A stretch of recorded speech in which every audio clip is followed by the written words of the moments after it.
بسم اللہ الرحمن الرحیم۔ میں مفتی محمد اکرم عرض کر رہا ہوں اور آپ دیکھ رہے ہیں میرا یوٹیوب چینل مفتی اکرم نثاروی۔ اللہ تبارک و تعالیٰ آپ کو سلامت رکھے اور خوش رکھے اور آباد رکھے۔ اور میں انتہائی مشکور ہوں دوستوں کا جو ہمارے چینل کو سبسکرائب کرتے ہیں، لائک کرتے ہیں، شیئر کرتے ہیں۔ اللہ ان کے بچوں کو اور ان کے گھروں کو سلامت رکھے۔ آج کی میں ایک بہت بہترین حدیث لایا ہوں آپ کے لیے۔ آقا علیہ الصلوۃ والسلام نے ارشاد فرمایا، یہ حدیث جو ہے یہ مسند احمد بن حنبل میں حدیث ہے اور یہ ام المؤمنین عائشہ الصدیقہ رضی اللہ تعالی عنہا سے مروی ہے۔ ام المؤمنین، مومنوں کی مائیں۔ حدیث کیا ہے؟ آقا علیہ الصلوۃ والسلام نے ارشاد فرمایا، الدنیا دار من لا دار له ولها یجمع من لا عقل له، رواہ احمد والبہقی فی شعب الایمان عن ام المؤمنین وہذا عن ابن مسعود من قوله رضی اللہ تعالی عنہما۔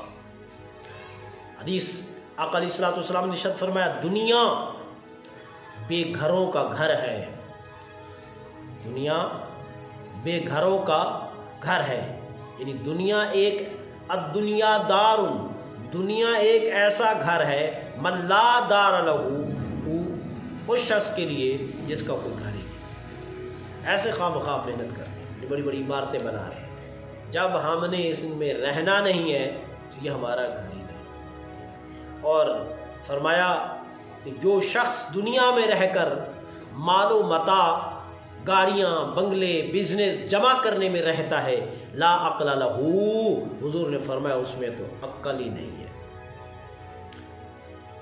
اس حدیث کو امام بہقی نے، امام احمد نے روایت کیا، امام بہقی نے روایت کیا شعب الایمان کے اندر ام المؤمنین عائشہ الصدیقہ رضی اللہ تعالیٰ عنہ سے، اور یہ حدیث حضرت عبداللہ بن مسعود رضی اللہ تعالیٰ عنہ سے بھی منقول ہے۔ اسی کے ضمن میں آپ کو ایک واقعہ اور بتا دوں کہ ایک درویش جو ہے، ایک بزرگ جو ہے، ایک بادشاہ کے محل سے قریب سے گزرے تو پوچھ لیا، جو گارڈ کھڑا تھا، چوکیدار کھڑا تھا، اس سے کہنے لگا اشارہ کر کے کہ یہ مسافر خانہ کس کا ہے؟ بادشاہ کے محل کی طرف، جو بہت قیمتی محل تھا۔ آپ کو پتہ ہے بادشاہوں کا محل ایک محلی ہوتا ہے خوبصورت، تو اشارہ کر کے کہا کہ یہ جو ہے یہ مسافر خانہ کس کا ہے؟ اس گارڈ کو غصہ آ گیا، اسے پکڑا اور بادشاہ کے پاس لے گیا۔ اس وقت کے بادشاہ بھی سمجھدار ہوتے تھے، تو بادشاہ سے کہا کہ یہ آپ کے محل کی اس نے توہین کی ہے، اس کی تحقیر کی ہے۔ بادشاہ نے پوچھا کہ کیسے؟ کہنے لگا کہ اس نے آپ کے محل کو مسافر خانہ کہا ہے، اور کہا ہے کہ یہ مسافر خانہ کس کا ہے؟ تو بادشاہ نے اس درویش سے، اس اللہ والے سے، اس ولی کامل سے پوچھا کہ تو نے یہ جو کہا ہے میرے محل کو مسافر خانہ، تو کس نیت سے کہا ہے، کس طریقے سے کہا ہے، کہ ذرا مجھے سمجھاؤ تو صحیح۔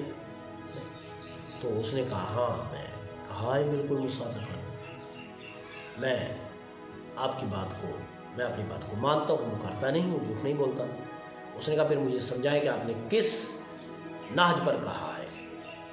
تو کہنے لگا یہ بتائیں بادشاہ سلامت، اس محل میں آپ کے آنے سے پہلے کون تھا؟ کہنے لگا میرا باپ۔ کہنے لگا آپ کے باپ سے پہلے کس کی بادشاہی تھی؟ کہنے لگا میرے باپ کا باپ۔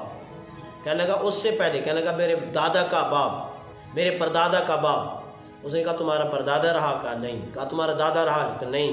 کہا تمہارا ابا رہا؟ کہ نہیں۔ میں تیرے بعد کون ہوگا؟ کہا میرا بیٹا۔ پھر بیٹے کا بیٹا۔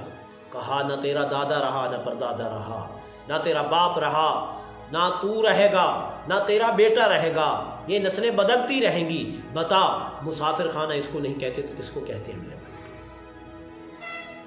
اس لیے آقا علیہ السلام نے ارشاد فرمایا کہ دنیا بے گھروں کا گھر ہے، اصل گھر یا تو پھر جنت ہے یا پھر جہنم ہے۔